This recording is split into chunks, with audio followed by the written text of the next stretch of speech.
नमस्कार दोस्तों, स्वागत है आपका मेरे चैनल पर। दोस्तों, क्या आपने कभी सुना है केदारनाथ में एक ऐसी रहस्यमय गुफा है जहां 100 साल से कोई नहीं गया। कहा जाता है इस गुफा के अंदर शिव के पंचमुखी स्वरूप के दर्शन होते हैं और यह गुफा केवल सावन के महीने में ही खुलती है। कभी सोचा है क्यों केदारनाथ को सिर्फ एक मंदिर नहीं बल्कि एक रहस्यमय शक्ति का केंद्र माना जाता है? क्यों यहाँ हर साल लाखों लोग कठिन यात्रा करते हैं, अपनी हर सांस में हर हर महादेव का जाप करते हुए? हिमालय की इन बर्फीली घाटियों में छुपा है एक गुप्त रहस्य, एक ऐसी गुफा जहाँ केवल भाग्यशाली ही प्रवेश कर पाते हैं। तो आज हम आपके ये सारे सवालों के जवाब इस वीडियो में देंगे, तो वीडियो को आप एंड तक देखें। और आज हम आपको ले चलेंगे एक रहस्यमय गुफा तक और बताएंगे केदारनाथ की यात्रा का हर वो रहस्य जो हर भक्त को जानना चाहिए। महाभारत के युद्ध के बाद पांडव अपने पापों का प्रायश्चित करना चाहते थे।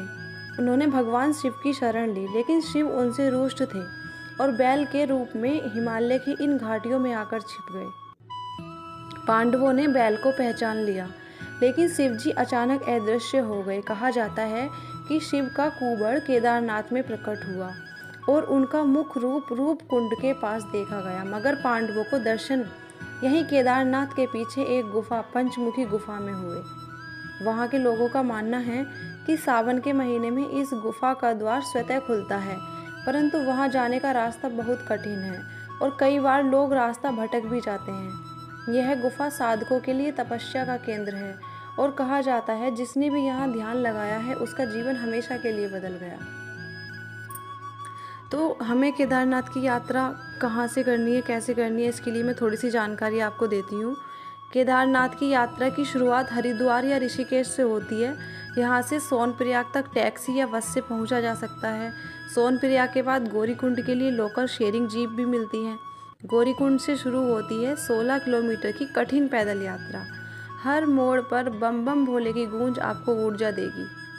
सावन में यात्रा का अनुभव तो दिव्य है, पर उतना ही खतरनाक भी है, क्योंकि बारिश के कारण रास्ते फिसलन भरे हो जाते हैं और कई बार जगह लैंडस्लाइड की संभावना भी रहती है। प्रशासन के निर्देशों का पालन भी जरूर करना है और मौसम की अपडेट चेक करते रहें।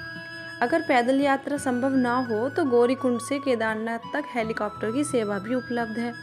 इसकी कीमत लगभग 2500 से शुरू होकर 4500 रुपये तक होती है, मगर ध्यान रखें सावन में अक्सर खराब मौसम के कारण उड़ानें रद्द भी हो जाती हैं। केदारनाथ में रुकने की भी अब काफ़ी सुविधाएं हो गई हैं। टेंट सिटी और गेस्ट हाउस अब सब सुविधाजनक हैं, लेकिन सावन में अगर आप जाने का सोच रहे हैं तो एडवांस बुकिंग ज़रूरी है, क्योंकि भीड़ बहुत अधिक होती है। यहाँ के भक्तों का कहना है कि बारिश और ठंड की कठिनाई के बाद भी यहाँ पहुँचकर जो संतोष मिलता है वो कहीं नहीं। तो दोस्तों, केदारनाथ की यात्रा एक ट्रिप नहीं, आत्मा को शुद्ध करने वाला अनुभव है। और यदि आपका भाग्य भी प्रबल हो तो सकता है आपको भी पंचमुखी गुफा के दर्शन हो जाएं, वह स्थान जहाँ भगवान शिव आज भी साधना में लीन हैं। तो अगर आपको मेरी वीडियो अच्छी लगी हो तो कमेंट में हर हर महादेव लिखें और मेरे चैनल को सब्सक्राइब करें। धन्यवाद।